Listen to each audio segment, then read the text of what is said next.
Comment être sauvé de l'enfer? Beaucoup de gens rejettent l'idée de l'existence de l'enfer.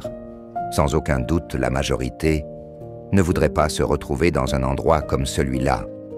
Et c'est pourquoi ils préfèrent croire aux idées des membres de la famille, des voisins ou des vidéos YouTube, où ils suggèrent que l'enfer n'existe pas. Mais que dit la Bible? Ce livre s'est avéré être la parole de Dieu, qui a été préservée et entretenue par Dieu pendant des milliers d'années, du danger de disparaître ou de voir son message important altéré.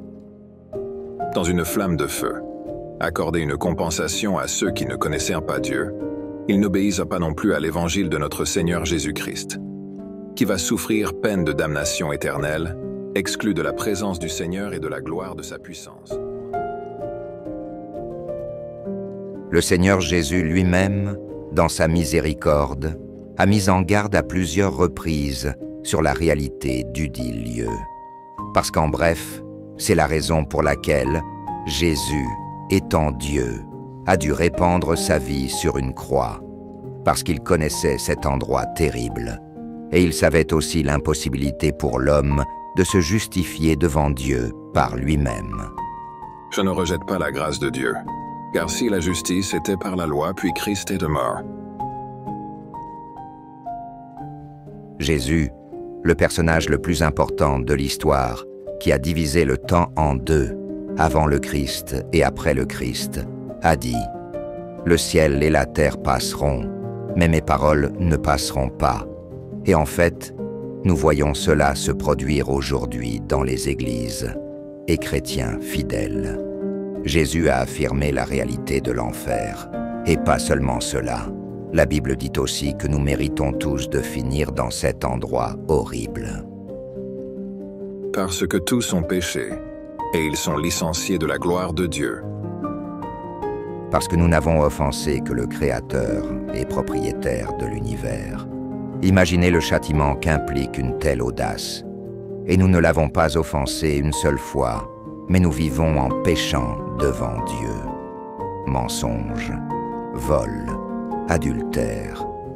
Nous aimons ce que ce monde nous offre, et nous avons oublié Dieu, celui qui nous a donné la vie.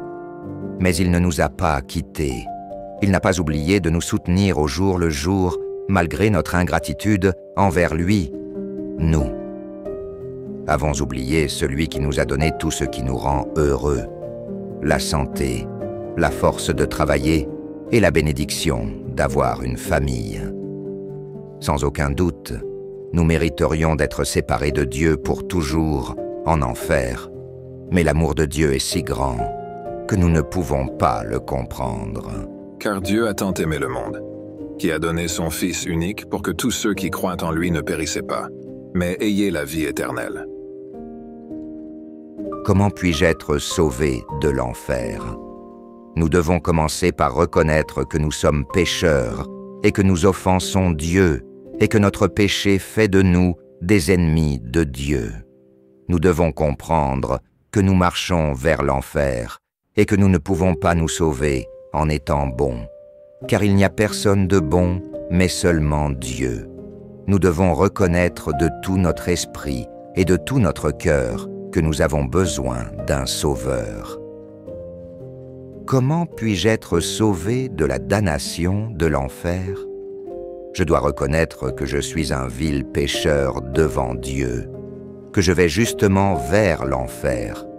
Mais je dois me repentir de ma façon absurde de mener ma vie, loin de Dieu, de ses conseils, de sa direction, en croyant que je suis une personne juste, digne de recevoir le paradis en récompense, que je ne suis pas si mauvais, que je n'ai pas besoin du sacrifice du Christ.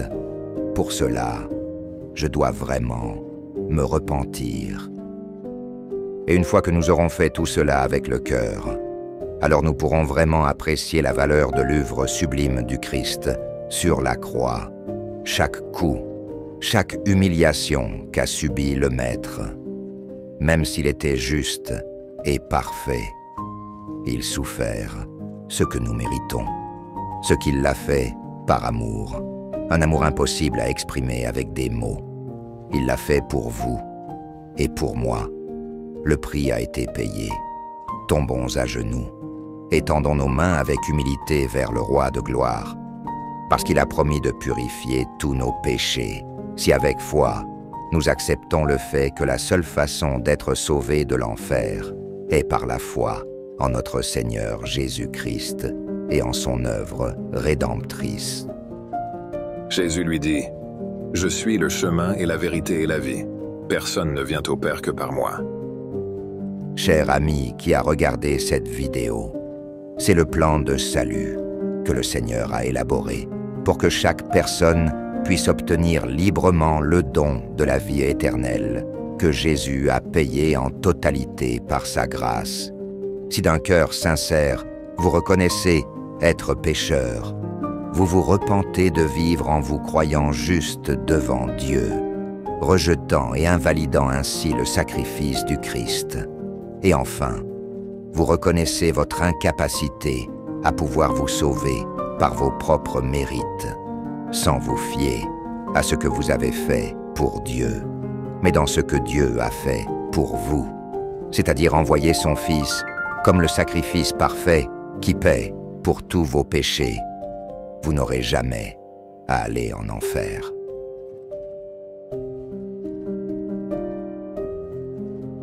Alors repentez-vous et convertissez-vous, afin que vos péchés soient effacés, afin qu'ils viennent de la présence du Seigneur les horaires de rafraîchissement. Si vous avez cru en l'évangile du Christ dans votre cœur en ce moment, la Bible dit: Et si tu avoues avec ta bouche que Jésus est Seigneur, et crois dans ton cœur que Dieu l'a ressuscité des morts, tu seras sauvé. Parce que c'est du cœur qu'on croit pour la justice, mais c'est avec la bouche qu'on se confesse pour le salut.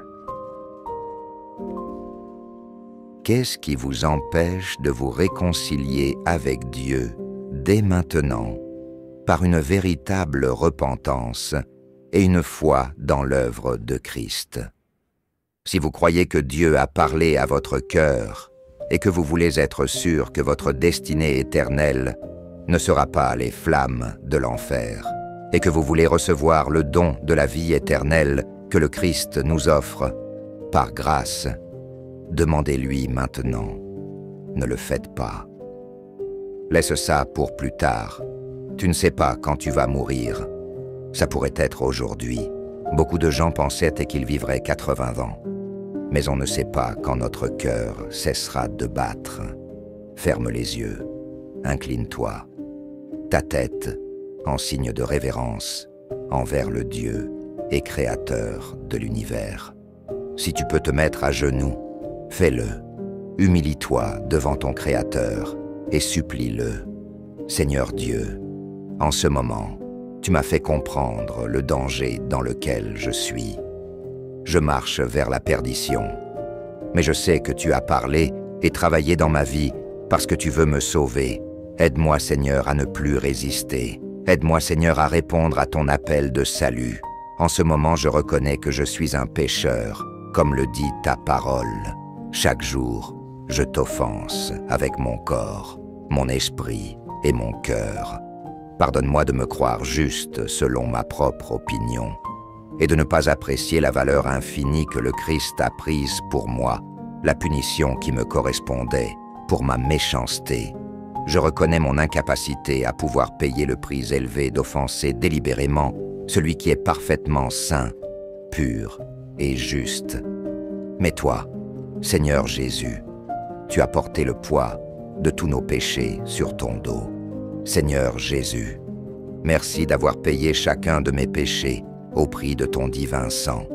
À partir d'aujourd'hui, je cesse de me fier à ma propre justice, pour me fier de tout cœur à ton seul et grand sacrifice sur la croix. Amen. Si vous avez fait cette prière d'un cœur sincère, le Seigneur a la plus merveilleuse promesse pour vous. C'est pourquoi je suis sûr que même la mort, ni la vie, ni les anges, ni les principautés, ni les puissances, ni ce qui est présent, ni ce qui est à venir, ni la hauteur, ni la profondeur, ni aucune autre chose créée peut nous séparer de l'amour de Dieu, qui est en Jésus-Christ notre Seigneur. Cherchez maintenant à en savoir plus sur votre Sauveur, ce qu'il aime et ce qu'il n'aime pas, quelle est sa volonté pour vous. Lisez la Bible, priez avec dévotion, fréquentez une église avec une saine doctrine, où vous serez aidés à grandir dans la foi, et servez de toutes vos forces celui qui a tout donné pour vous. Que Dieu vous bénisse.